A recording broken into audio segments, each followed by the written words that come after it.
Yeah, both my parents lived independently in their own home in a bungalow in Billinge. They were well looked after. They had me, you know, looking after them and doing the shopping, prescriptions, little jobs for them. So they was great, really. All the bungalow was adapted to their needs. It was their own bungalow, which they'd bought, and they'd lived there nearly 40 years. They had a lovely community there with neighbours, and they had like a little village bus what used to take them into town, and they used to go on the bus daily. So then lockdown came, that was March 2020, and things just changed dramatically. My dad's mental health declined significantly. He wasn't remembering anything, and he'd do like bizarre little things. My mum's mental health had declined as well, and obviously we couldn't go in. She wouldn't let anyone in because she was scared, really. And with the news saying about the virus, my mum was that paranoid. She shut the windows, thinking the virus had come in, even though it was like glorious sunshine and 20 degrees outside. It was so terrifying, and it was awful to see that this had got a grip on my parents. You know, I could see the decline going. She'd give me a shopping list sort of through the door quickly, and I'd pick it up. So that was March. It carried on. So it took a big toll on my mum. So in June, my mum got pneumonia. She'd got run down, basically, and she had to go in hospital for 5 days. We treated at Wisdom for pneumonia, and low sodium, low potassium, which affected her. She ended up with delirium, which wasn't nice. Then Dad, we couldn't leave him on his own. He was prone to falls and his dementia. He was bad then. So what I did, I put a single bed in the spare room, because they only had one bedroom with a bed in. So I thought, I'm going to take care of him till we get proper care packages in place. So that happened, and then July, then my mum's older daughter took control of my parents and decided she was taking care of them. She'd kept me out of the way with police allegations, didn't really know what was going on. So I got a solicitor to try and safeguard my parents, because I had suspicions that they were being exploited for money, which came true. That wills had been changed for my parents, even though Dad was in dementia, Mum was in delirium. I was kept away 9 months, and by the time I got in on my own sort of steam, I just thought, I've got to get in before anything happens to my parents, if they die or anything.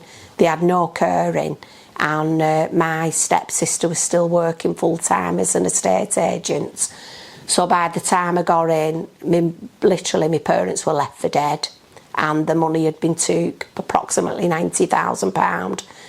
She'd emptied the bank accounts and built an extension on the back of her home, telling authorities that she was caring for my parents, which they lasted in her home for 3 weeks, and then she'd put them back in their own home.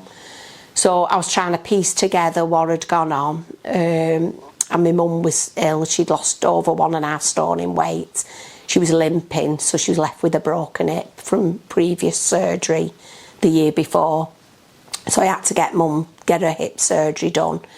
So by this time, I thought, I'm literally on my own, trying to take care of 2 vulnerable adults. My mum's got to go in hospital, have this surgery done, because she's in agony, walking and limping. I ended up paying privates for a private consultation, which showed that the femur plate, which was placed to the hip, had come away, and that they had to have that repaired. So I contacted social services, who had been terrible, really, in safeguarding my parents previously, but I had no choice then, and asked could they find a suitable respite for Dad. So Dad had gone into respite, and conveniently it was next door to Wiston Hospital, where my mum was awaiting a surgery. So Dad had gone in, and they told me, you can't see your Dad, leave it for a week, let him settle down and give him chance for to acclimatise here, which he did. Dad had had a little mobile I bought him, and he could ring me, I could ring him. So I was happy with that. So day 8 I went and seen Dad outside the care home in like a little garage set up, and Dad was unhappy, but he looked well cared for, but he was unhappy being there. He's saying, when am I coming home? I want to come home. So I said, Dad, not long, we have to wait for Mum. She's in hospital and she's having a new hip done. So I left it like that, and then the very next day I got a phone call about 11 o'clock at night. I remember it was a Friday night, and I just thought, oh my God, my dad's ringing me. So he was in distress saying, Jill, they've done something to me. They've done something. I said, Dad, what's going on? It's 11 o'clock at night. And my dad was very routine. He was a bit OCD, really. He'd always get in bed before 10 o'clock round that time. So anyway, the carer took the phone off me and she said, your dad's just confused. He's all right, he's very confused. So I said, well, to be honest, he sounds distressed. I'm really worried about him. So she said, don't worry, he's confused. All right then, good night. And I wasn't happy, I was restless all that night. I told my husband I'm worried about my dad. I said, that's not right, him phoning me 11 o'clock at night saying they've done something to him. And they've even took him in a lift. I mean, what they're taking him in a lift for? 11 o'clock at night. So I left it. I tried and get to sleep, but I couldn't. And then it was like 6:30, I got a call from the care home saying, we've had to call the ambulance for your dad. So I just thought he'd had a fall. My dad was prone to falls. So anyway, they said he's breathlessness and wheezy. So I said, have you given him his inhalers? Dad takes inhalers. So they said, well, we're going into hospital, he'll be going to Whiston.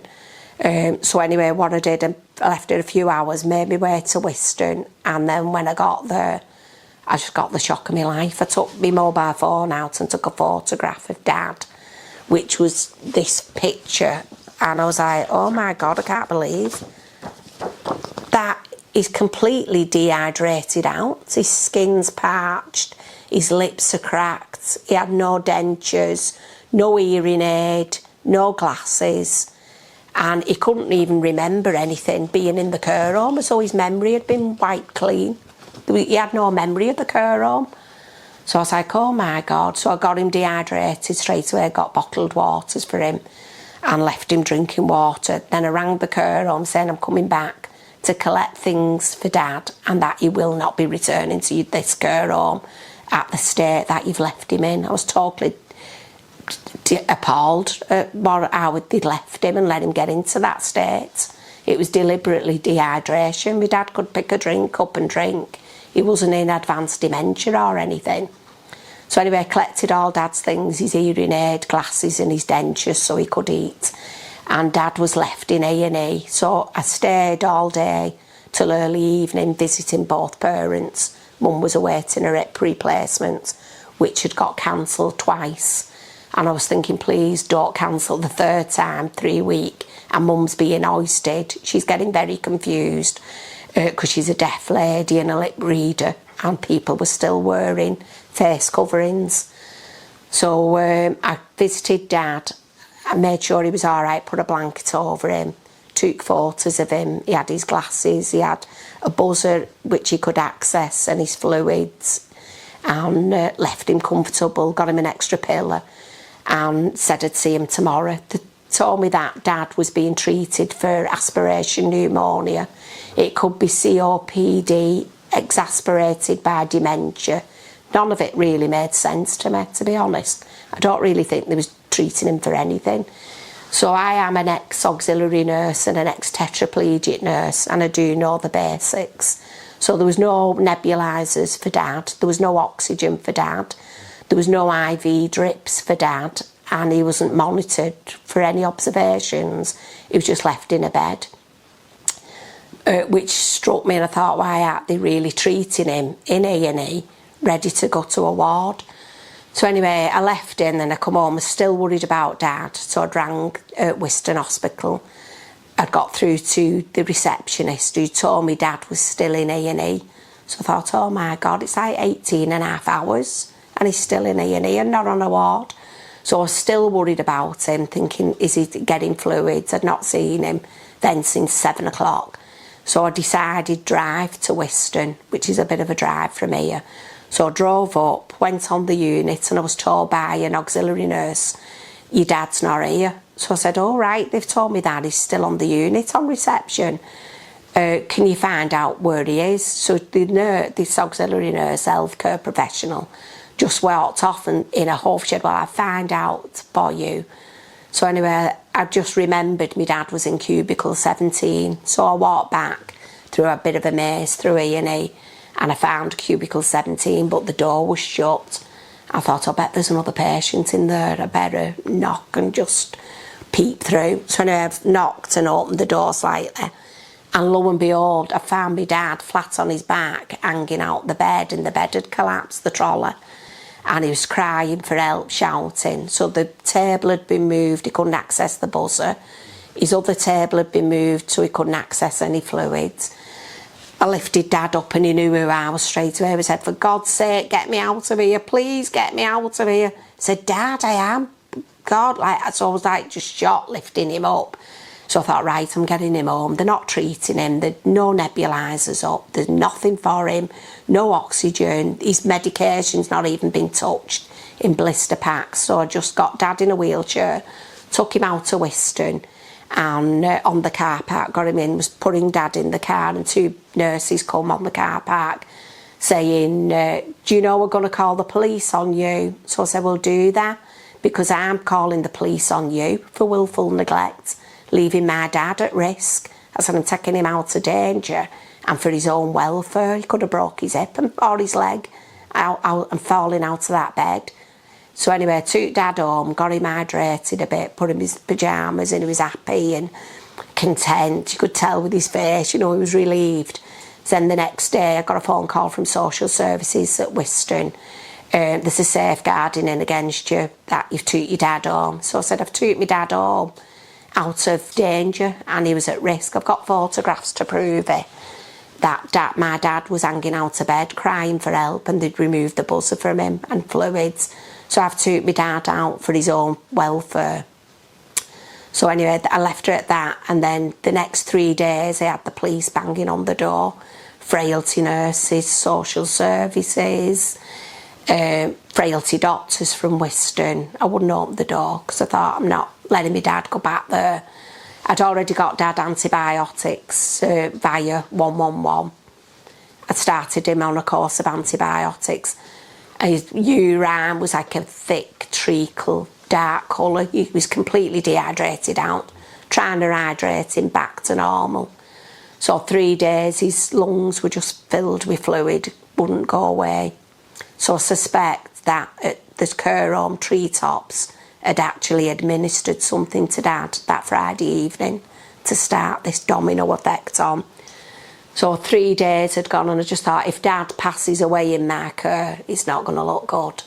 And they might think that I'm denying Dad treatment, which I wasn't. So I thought, I made a conscious decision then not to take Dad to Whiston, but Wigan Infirmary. So I took my dad to Wigan Infirmary there. And they were brilliant at A&E. They treated him with respect, dignity. They gave him drinks, nebulisers. They really cared for him. And it was as though, oh, at last they're going to care for Dad. You know, I'd let my guard down. So anyway, they admitted Dad on the ward, and I'd gone to see Dad the next day. They said they were treating him for dehydration and pneumonia. So when I was there, I'd gone through the side notes and seen that they put a DNR on Dad. So I thought, how dare you? And they put my name as though I've discussed a DNR, which he hadn't, and a dolls, and a safeguarding against me. He was trying to protect my dad. So I took hold of the DNR, scrunched it up, and I put it in my pocket. I thought, how very dare you? That I haven't discussed nothing, and there's no way my dad is at this stage in life, end of life. So anyway, it went on in the hospital. They'd moved him on a ward, and there was other people you could see who was at end of life. And I just thought, they're going to do the same with my dad. I had strong suspicions. So one day I'd gone in and my dad's eyes were rolling round. So I asked the nurse, what have you done to Dad? What have you given him? She said, nothing, not give you. I said, please, you have given him something. I can tell looking at him. And I said, can I have a look at that chart? So it was on a digital chart. And she said, we've only given him a little bit of lorazepam. And I went, lorazepam? I said, do you know how strong lorazepam is? And it causes chaos in the brain. I said, my dad's gone completely gaga. I said, that's not my dad. You shouldn't be giving him drugs like that. Why have you given him these drugs? She said, he's trying to climb out of bed. I said, he's trying to escape because he wants to come home. He's begging to come home. So I thought, all right, this is it now. I'm going to have to get a solicitor. So I got a solicitor who said they'd help. They took £3,000 off me, which really I didn't have.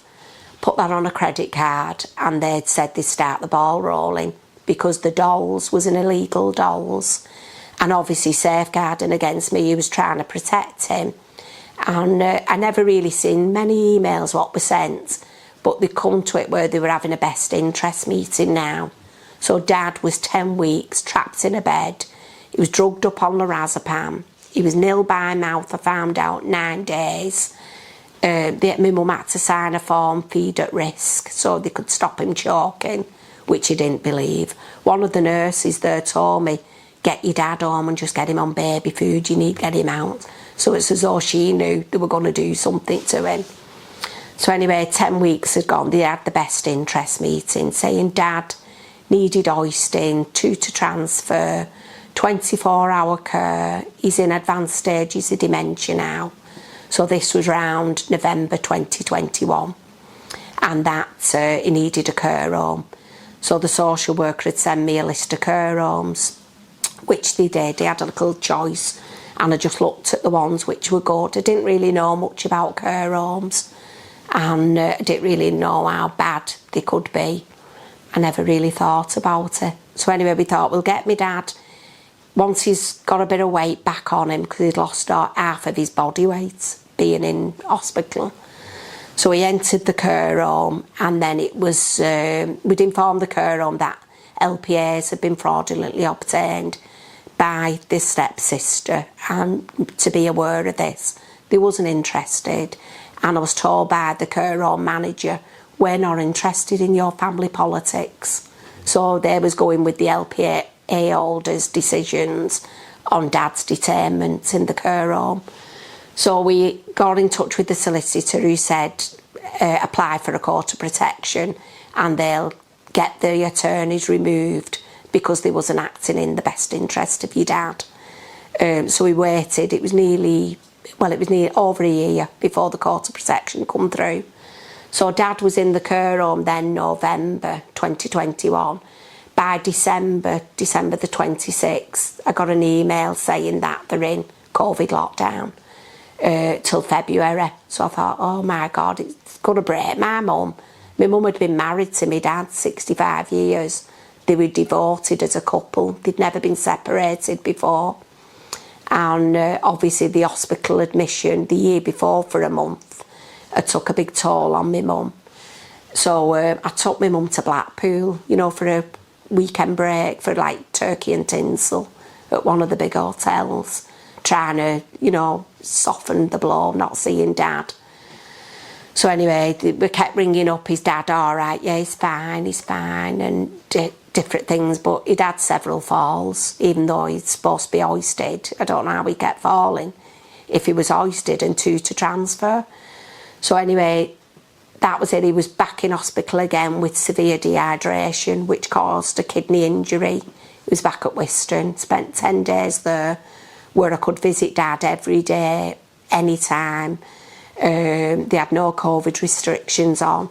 So I said, I'm that concerned about my dad going back to the care home.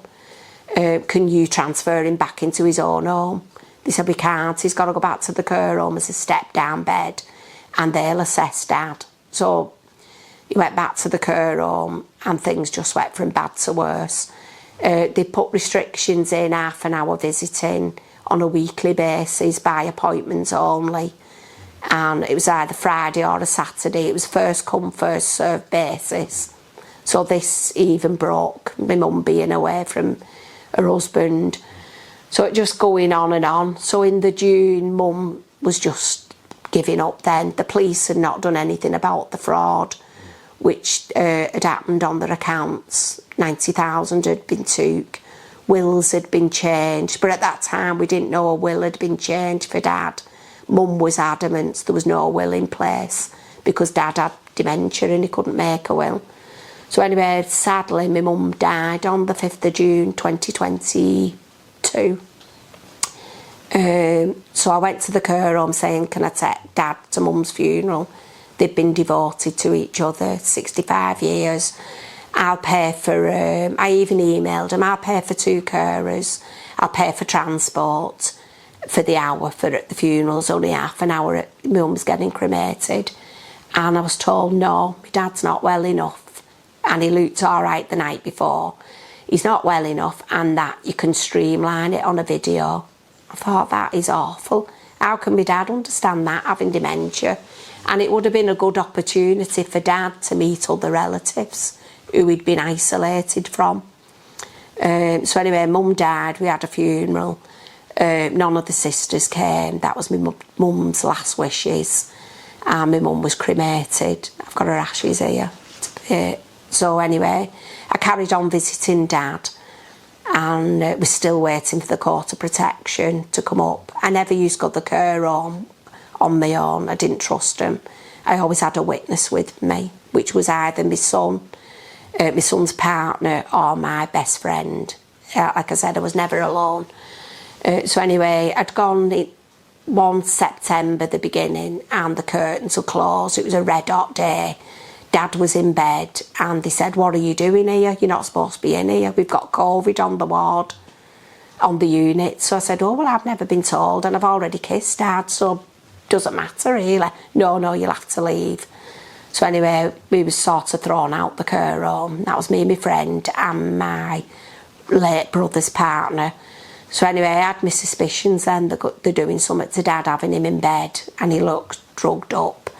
The curtains were shut. It was like early evening, tea time.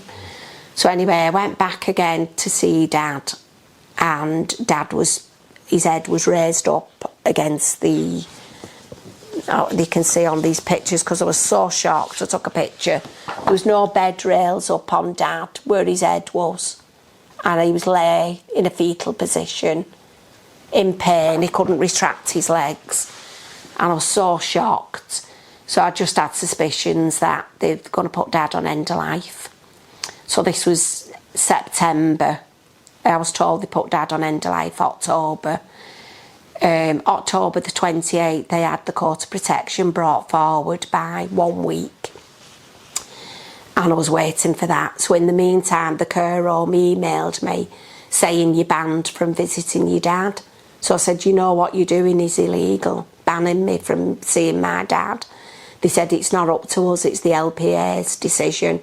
So I said, but you do know that LPA holder has fraudulently obtained these documents. There's nothing we can do. So anyway, I stayed away from Dad for 5 weeks. So in the 5 week, unbeknown to me, but I had my suspicions, Dad was lay there dying on his last days. I don't know to this day if Dad had anybody holding his hand when he died or anything. So Friday, I think it was the 28th of October, we had the court of protection hearing. I shouldn't have been there, but I went along just to see that they'd removed the attorneys, and I could sort of give my dad a cremation and put his ashes with my mum, which is what he's wanted, and his last wishes. But the judge said that because Dad is on end of life doesn't mean death is imminent, and there's no such thing as being euthanised in the UK. It's illegal, and that I had no rights bringing the court date forward by 1 week, that he's got more pressing things to consider, and that I will be charged for all the court hearings and loss of earnings, and that a gagging order's placed on me that I won't be able to put any photographs up of Dad on social media, which I did, but they were non-defamatory and they were protecting my dad's identity and mine. But obviously they said that I'd sort of broken these rules, which I hadn't. So anyway, predictably, after that day, that was on the Friday, on the Sunday evening I got a call saying you can come and see your dad. The visiting ban has been lifted and you can visit Dad because he might not remember you, but your dad is effectively dying. So I told the social worker that I don't want to see your dad. I was shocked at seeing him 5 weeks previous, and I don't want to see a skeleton in a bed and have those bad memories of my dad in my mind. So Monday morning I got a phone call, 1st of November 2022, nearly exactly a year after Dad being detained illegally in a care home, that Dad had passed away about 7:30. So that was it then. So anyway, they wouldn't let me know when the funeral was. They wouldn't let me know any details. So Dad had found out on the day he was buried in a secret location, which was against his wishes. They told no relatives, and my dad's only remaining sister, she didn't even go to the funeral, and my mum's sister wasn't told. So it was just effectively my stepsister and all her friends who didn't know my dad had attended this funeral, and the care home manager. So I managed on the day, I pretended I was a florist, that I was delivering flowers, and I found out at the very last minute Dad's burial was, and I turned up with Dad's neighbours and obviously his grandson, my son, my husband, and it was just a farce of a funeral. They put all pictures up of Dad from the 1970s as though they were like loving, caring family of my dad, and it was just shocking. It was just, I couldn't believe they buried him.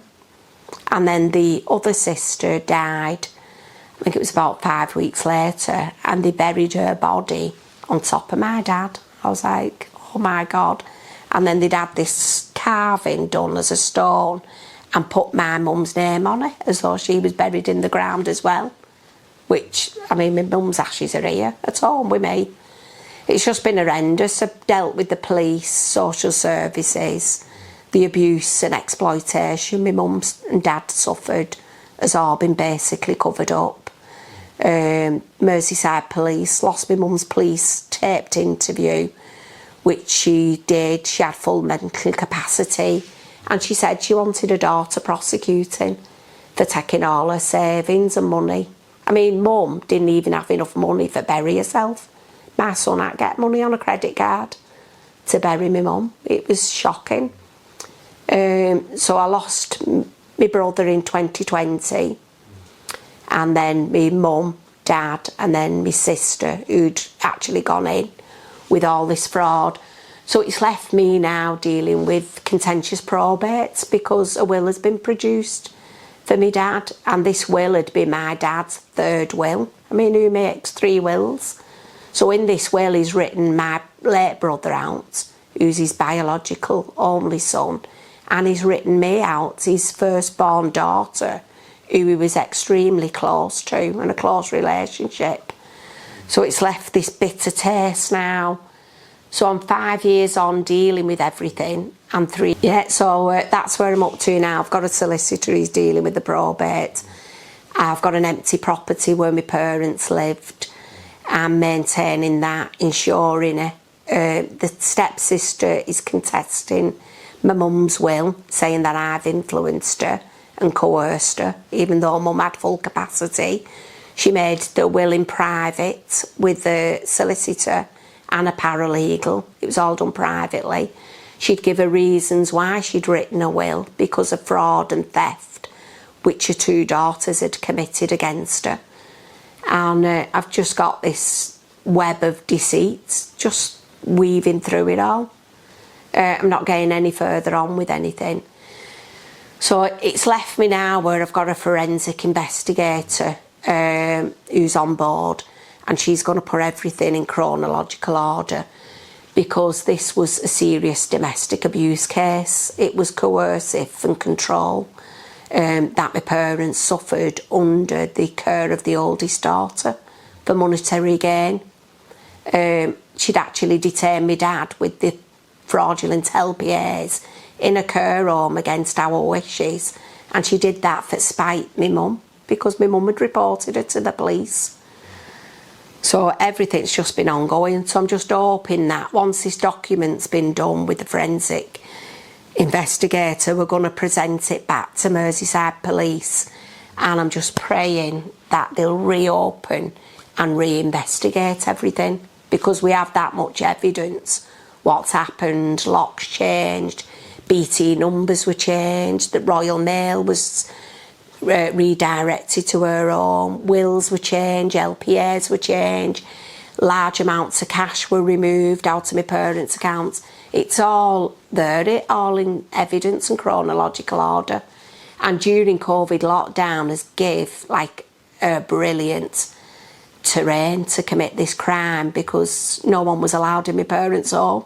They couldn't really, no one could get at my parents or see what was going on with the welfare. So it was like a brilliant cover for her. I don't know, I know the detective said that elder abuse had skyrocketed through COVID lockdown and domestic abuse, because obviously it'd given them good cover being locked in a house. No one can come in, no one can go out. So this was a brilliant cover for my stepsister that commit these crimes. Which, like I said, my parents' story has gone in the COVID inquiry. Not that it brings my parents back, but it shows these lockdowns, they're dangerous. They're not just protecting, they're enabling abusers to commit crime, domestic abuse, child abuse, elderly abuse. Everything's done behind locked doors. And like I said, the police don't want to know. They say it's a civil matter, when actually it's not. That's just a cop-out. So I'm hanging on to this sort of strand of hope that we can get this crime reinvestigated with everything what we've got. And I've got mum's recordings on video as testimony as well. Mum never agreed to moving into my stepsister's house. I mean, my stepsister only lives a mile away in a 3-bedroomed house, and my mum and dad's in an adapted bungalow. They've just had a new roof on it, a new driveway, a new walk-in shower done. Why would they want to move into a 3-bedroomed house? And they, you know, why didn't they get a stand or stair lift? Why build an extension? The extension was just adding value to their property, and that's where they've offloaded the money, sort of money laundered the money into their property, and then told local authorities we're taking care of them. We're going to be the main carers. And she's working full-time, my sister. She still does, even though she's aged 72. She works in an estate agent. So it was all like a cop-out. So all the 90,000 was spent doing my sister's house up all high-end, kitchens and furnishings and an extension at the expense of my parents. And then they only stayed there for 3 weeks for Christmas. And then they were dumped back in the bungalow. And then when I'd got in March, the 31st I got in, all the radiators were turned off at the caps. So they were hoping that my mum and dad would get pneumonia and die. The security lights across where the bungalow is, so my mum could see anybody coming up the drive, because she was a deaf lady. She could open the door or peek through the blinds. All the security lights were smashed across the driveway. It was awful, and like there was one light bulb left in the bathroom. So if that bulb would have gone, my mum or dad could have fell into the sink, bashed their head. Anything could have happened. They'd removed care lines so they couldn't call for help. They changed my dad's BT number 3 times in 9 months, I found out. They got rid of carers, window cleaners, newspapers. Anybody who was gonna go near that house, they removed. Cleaners, my mum had cleaners once a week for 2 hours, they'd remove them. So they completely isolated my parents from everyone from the outside. So no one could really get in at my parents, find out what was really going on. I mean, I'd done multiple safeguardings with St Helens Social Services, and everything fell on deaf ears. So anyway, then I got a solicitor who told me to get as many witness statements as you could who knew the dynamics of your family. So I got 10 witness statements. 2 of them were mum's close neighbours, and they all said they'd never seen my mum's other daughter visiting their house. They didn't know who they was. And that was one of my mum's neighbours for 40 years. So what does that tell you? And they'd never seen the 2 granddaughters. They'd only rocked up knowing that my mum had money in the bank from a previous lottery win, and they must have thought, oh, we're going to have that. But we've got one problem, Jill. We need to get her out of the way. So what we'll do and this was the police allegations came in. I mean, I was mortified. It was like I had 4 police allegations, and they were knocking on my door, issuing me crime reference numbers like dolly mixtures. I was like, excuse me, can you give me your collar number? I'll write that down, I'll pass it on to my solicitor. So anyway, all these 10 witness statements got drafted up. It took months to do, and it cost me £18,500 in legal fees. It just completely wiped all our savings out. They were sent by courier, couriered in a bundle. They were signed for it, saying, telling social services, acknowledged, and then they were all ignored. So I think social services, when they've seen these witness statements and thought, oh, my God, we've really cocked up here. We've been trying to protect me, like making me out be the abusive daughter, and left them to the abusing family. And they must have looked at these witness statements and gone, holy God, get them in a shredder quick. So we never heard any more of social services. So that was January, they were sent in by courier. And I thought, I'm going to have to get in at my parents before they die. So I used to do drive-bys, and I knew they had no care in place. They were being locked in their own home. So anyway, I just decided March the 31st, the day I need to get in, and I'll take my daughter-in-law with me.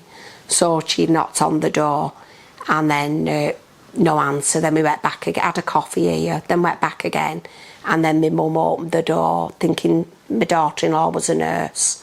And she said, it's me, Katerina.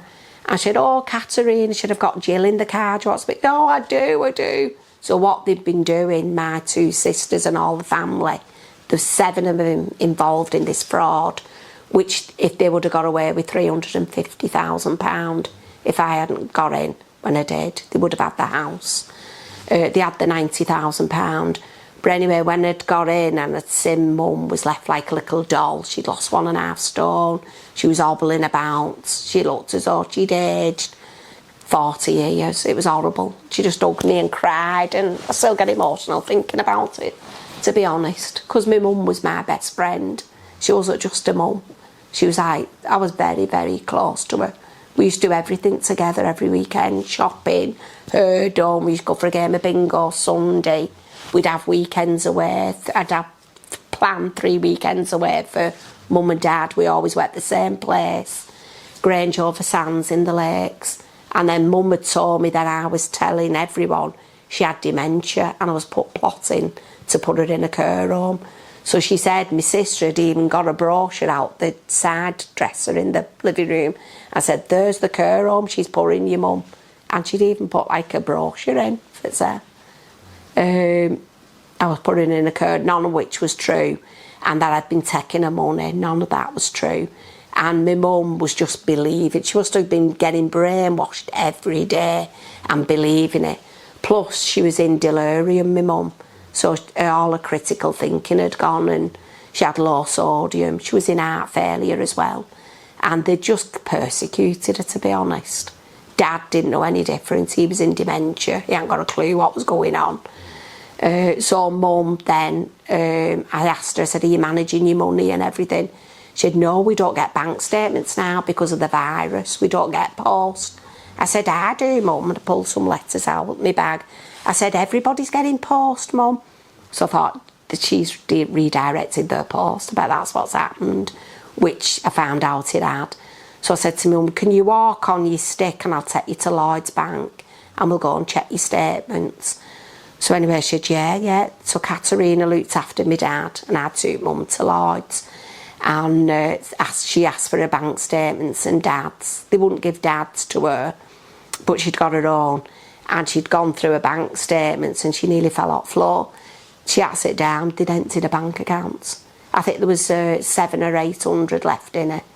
But I mean, there was over like £35,000 just in her account and money in my dad's account. So she took all the pensions and everything.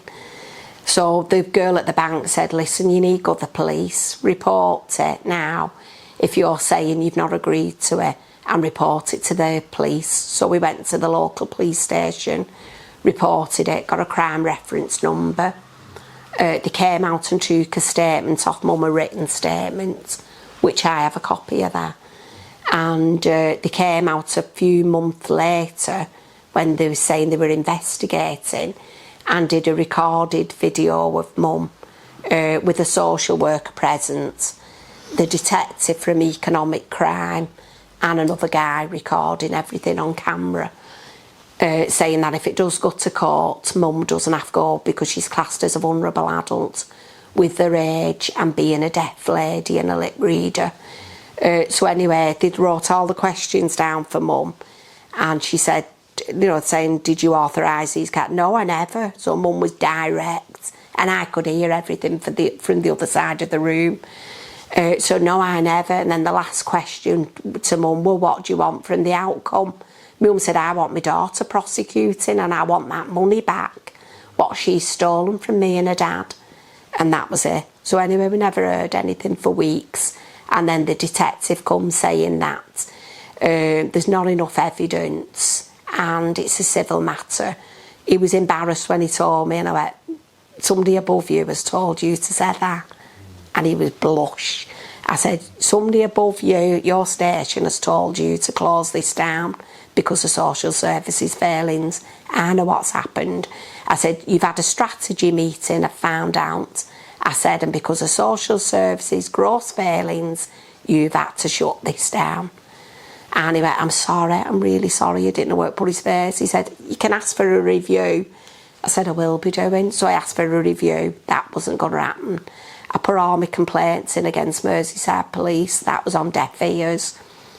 I asked for Mum's recording, video recording. They said they haven't got it. So I said, you must have it, because I was present. The machines were set up. I said, can you go back again and look in your records? I said, it's important because I'm dealing now with contentious probate. So anyway, they come back and said they're sorry and they apologise that the equipment on that day was faulty. So, I mean, I seen the green lights and everything all clicking on, and I had a camera up making sure I got everything on record, so my mum didn't get exploited again. So that was it, couldn't get the recording. And like you said, just left now dealing with contentious probate. It's just been horrendous. And Lloyd's Bank, I went in 6 times saying that I'm coming here to tell you I haven't got LPAs, but can you freeze one or the other account of my mum? I said, because I've got suspicions of fraud on their accounts by the daughter. I think she's going to fraud money from him. They were like, nothing you can do, you haven't got LPAs. I was like, it's got nothing to do with LPAs.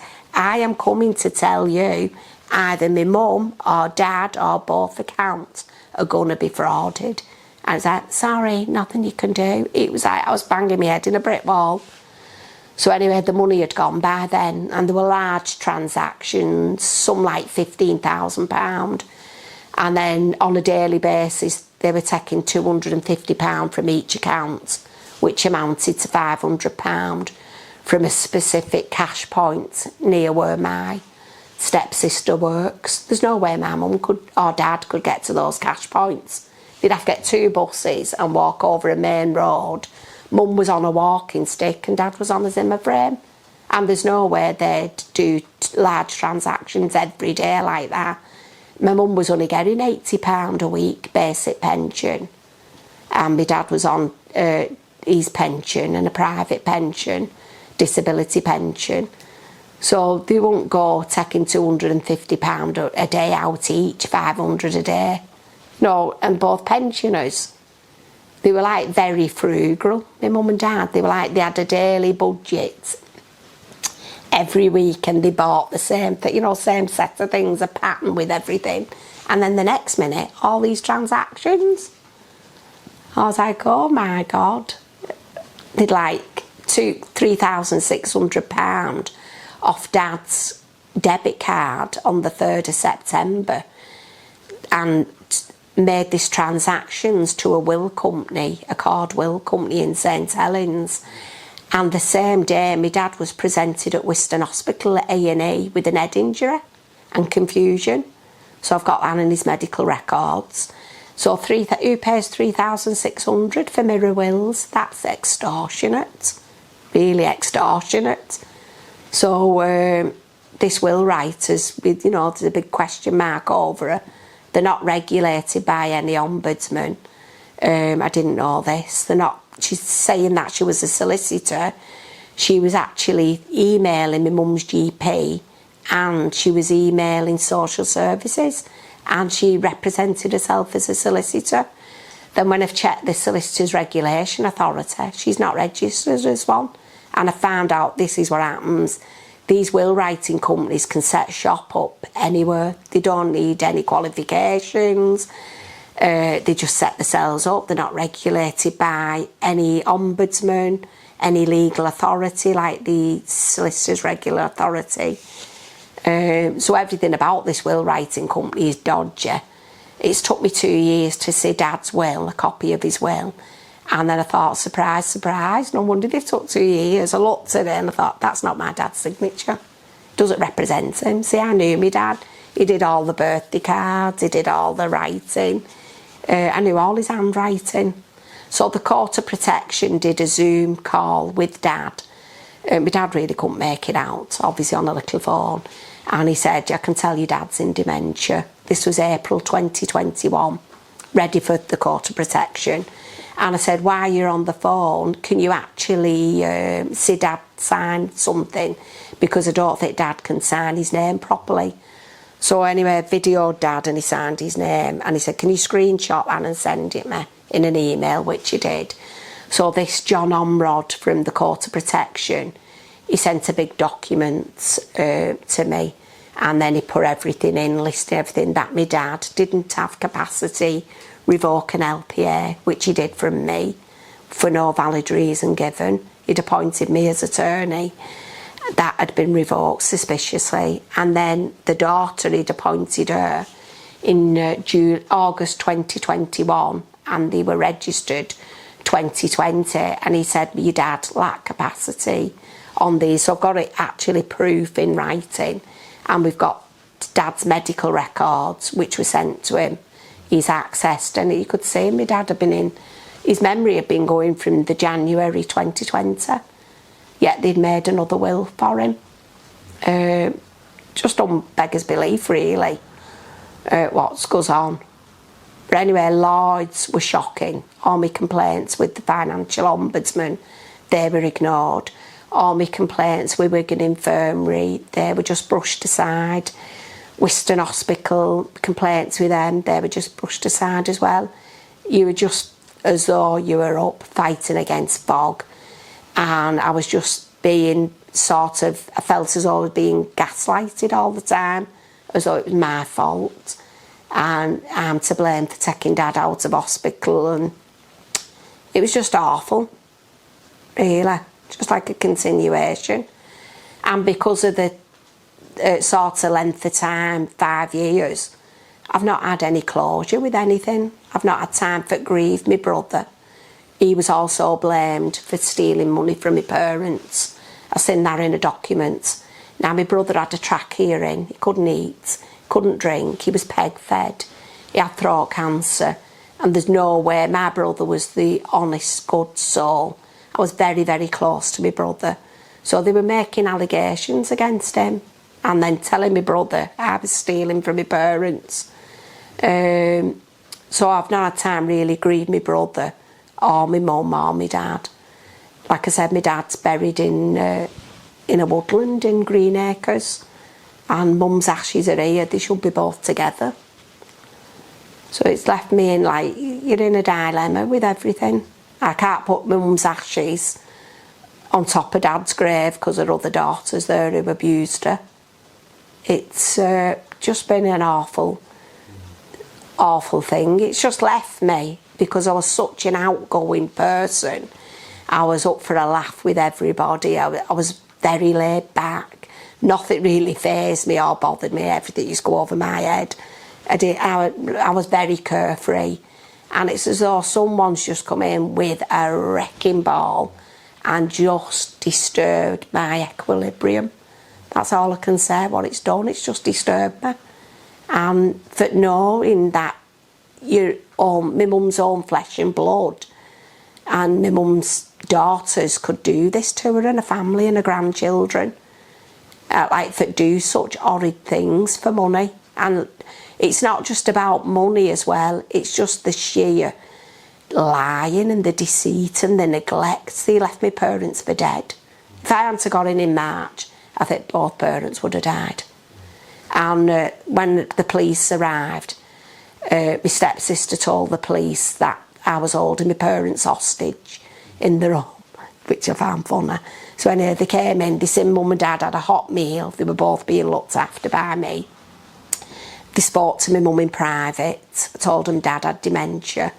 And my mum said, I don't want them coming here. I've just been to the bank and found out they've actually emptied my bank accounts without authorisation.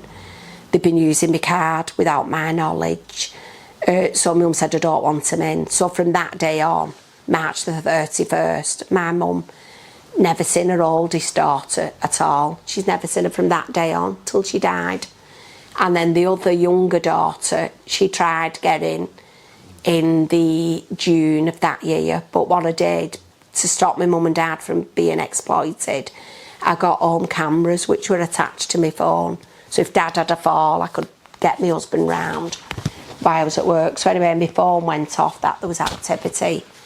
And then when I looked on my phone, my younger sister, who's now deceased, her and her son were in the house and pointing at me and going, you liar, you liar. I thought, oh my God, I'm going to have to shut work and go. So I was in the doctor's surgery and I just flew home in my car. I got my husband there and my son to go round that my mum was being bullied again and exploited. And it was opening like a big can of worms for my mum. She didn't know where she was really. I got the police there and the police told that they had to move because there was an investigation going on for fraud and that it was above their pay grade. But the sister was adamant she'd done nothing. So anyway, she was told to leave, but my mum never seen her then ever again. Never seen any of the relatives. But my mum couldn't comprehend in her head why they'd done that. She kept saying, why are they doing this? They can have the money. Why are they doing this with your dad? Why do they want to keep him in a care home? She just couldn't comprehend what they'd done, the magnitude of it all. You know, piecing it together, because everything was done behind my mum's back. We'd found out that they were gifting my parents' property, which was worth £250,000. They were gifting that to the younger daughter at an under-market value of £100,000. So all this was deprivation of assets, especially at my mum and dad's age. They're in the mid-80s now. And I said to my mum, did you agree to giving this property to Gillian? She said, no, I haven't agreed to anything. I said, but you're at the meeting. She said, I never heard anything. I never even had my hearing aids or anything. Like I said, my mum's a lip reader. She said, and they kept saying, it doesn't matter what we're doing, we'll discuss it. We'll tell you later, Mum, what's happening. So my mum was at a meeting and she didn't know her house was being gifted. It was all done underhanded and behind sort of closed doors. So I think they were expecting Mum and Dad that pass away and there were quids in, they'll have the bungalow, the £90,000, and there'd be no money left, sort of for wills to be contested. But my mum, when she got her head together and she knew what had gone on, she said, that's it. She made a will then in May 2021. She'd written both of her daughters out. Her son had already died then. And she changed her will, leaving me, you know, as a beneficiary. But as I said, this sister now is contesting my mum's will. But it was just the way they've gone about things and done all this, you know, covertly. It's just been awful. I mean, the 3 week that they took Mum living with them, Mum said she was putting black bits in her cornflakes. She didn't know what was in her food, and that she was putting oil all over the food. So she said, I'm coming home, I won't come home. And she said, go, you can go. So my stepsister really wanted them out the way, you know, they were more of a burden to her. She'd got what she wanted, her extension and a big high-end kitchen and everything. So anyway, that's when my mum had come home. So I said to my mum, what was she doing? She said she was putting all these black things in my food. She didn't know what was in it. She'd go to work and then I'd scrape it in the bin. I got Dad's medical records, and then every week they were getting an on-call doctor out to Dad, trying to offload him back in the hospital. And that was every week. They were getting somebody at the house. They changed Mum's address from a GP, but they didn't change Dad's address, living there permanently. So I think if one parent had died in my stepsister's house, they wouldn't have correlated the two connections, you see, with both addresses not being changed, because both parents had different GP practices. So I thought that was funny, I'm not changing Dad's GP to her home address. Yeah, it was funny that they'd changed, like I said, both GPs. They had both separate GPs, my parents, but only one of them had their address changed. And I think, like, if one parent had died, but if two had died at her property, then there would have been red flags raised. But all the red flags were being missed by social services. Both my parents were in hospital with injuries. My mum had a broken femur, September the 3rd. She went in hospital. Dad was presented A&E the same day with an head injury or confusion. And then 3 days later, they took him back to A&E and they admitted him for a month. So both my parents spent a month under NHS care with passwords in place, safeguardings against me. And I was like, oh my, they're both in hospital at near enough the same time. Why aren't social services doing anything about this? If it was two children from the same family, they'd have removed the children from the care. But because the two elderly adults, they're just not saying, I think they purposely missed all the red flags, what I'd raised, and medication being removed. They took medication out my parents' home as well. And when I got in and the police had come, the day I'd got in, I said to the police, all my parents' medication's gone. It's usually in here in a basket under the table. So I said, can you go and ask me mum's daughter for the medication? So my sister had opened the boot of a car and shoved all the medication through the window. She possibly was withholding medication for my parents. So the younger daughter found out through my mum's GP that she'd rang my mum's GP about 3 or 4 times, saying to my mum's GP, is it true my mum's in heart failure? Can you confirm my mum's in heart failure? So 3 or 4 times she wanted no conviction, was my mum in heart failure? Why would you'd only know once, and I'd already told her my mum was in heart failure. So she wanted clarity that my mum was in heart failure. So I'd wrote to my mum's GP about 5 times, and he sort of looked at the old picture as sibling rivalry. That was the picture I'd got and the attitude. So I just thought, oh my God, I can't get through to nobody here, what's going on? So anyway, when I got in with my parents, I thought, I've got to get my mum's hip sorted. It's broken. I paid private and the x-ray showed a broken hip. So anyway, we got mum readmitted to Whiston to get this surgery done. So when I'd gone to the surgery with mum, the doctor who my mum's GP was, Dr. Sheikh, he'd only ever seen me with mum, accompanying her on all her appointments for years and years. So anyway, he wanted to speak to me because I'd reported him to the GMC. So anyway, I said, you knew that you'd only seen me, Dr. Sheikh. I said, and you've took one person's word that I was being abusive with my mother, and you never really took it. You should have looked at both sides of the stories, and that person, the granddaughter, was a stranger to you. So anyway, I said, he said, well, they were saying that you was going to put her in a care home. You're saying you've got dementia. So obviously mum was with me. I said, Mum, is this true? Have you said all these things to Dr. Sheikh? She said, I had to say it word for word. She had Lindsay, the granddaughter, had told me and rehearsed me what to say to the doctor, And if I didn't, I would be coming back and putting her and Dad in a care home. So I said, well, Dr. Jacqui, you've been sort of manipulated as well. So I hope that you can learn a lesson from this with the coercion.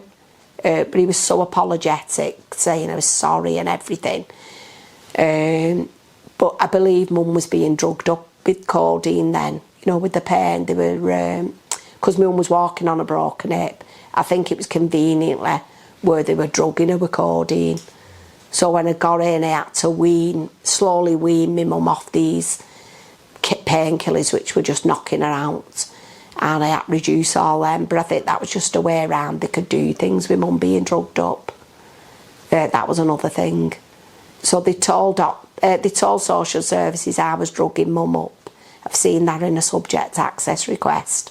And I thought, my mum didn't take any drugs, powerful sedatives. She only took a regular calcium and blood pressure tablets. She didn't take any sedatives. And it was like the gaslighting is like a confession what they're doing. It was like projecting what they'd done onto me. So anyway, Dr. Jacqui put a letter in and said, your mum didn't take sedatives till October 2021. And it proved, you know, and I'd not even been the doctors saying she'd got dementia. He'd made an admission to that and put it in writing for us. But they were making all these accusations up, you know, and social services wasn't really following them up. I mean, the first thing they should have done was speak to me and saying, look, we've had an allegation. Have you been stealing money from your parents?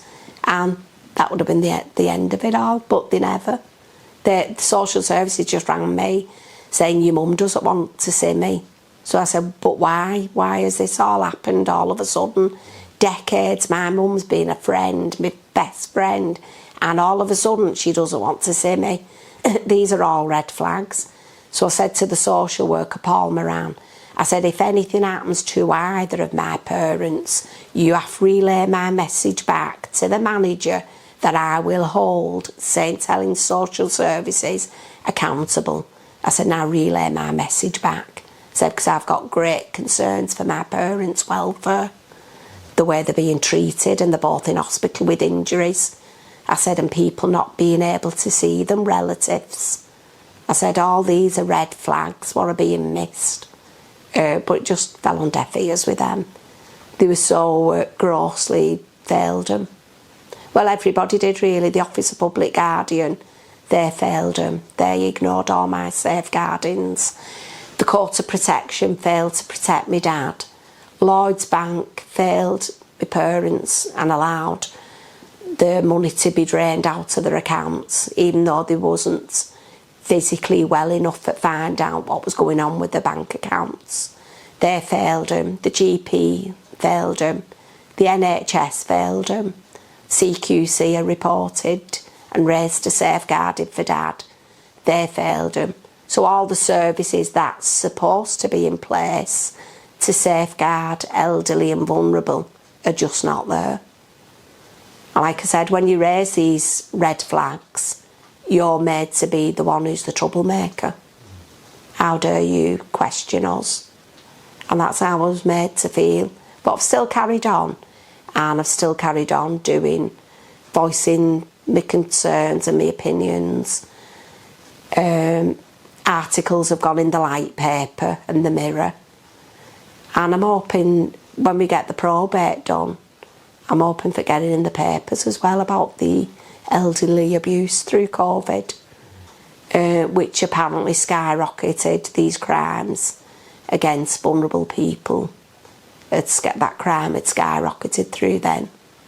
And like I said, hopefully there's no more COVID lockdowns to enable domestic abusers to do this. Yeah, I'm Gillian Broughton and I'm here to tell my story, which is going to go in Jacqui Deevoy's book, which is Murdered by the State. My dad was Brian Davis. He was murdered in a care home on the 1st of November 2022.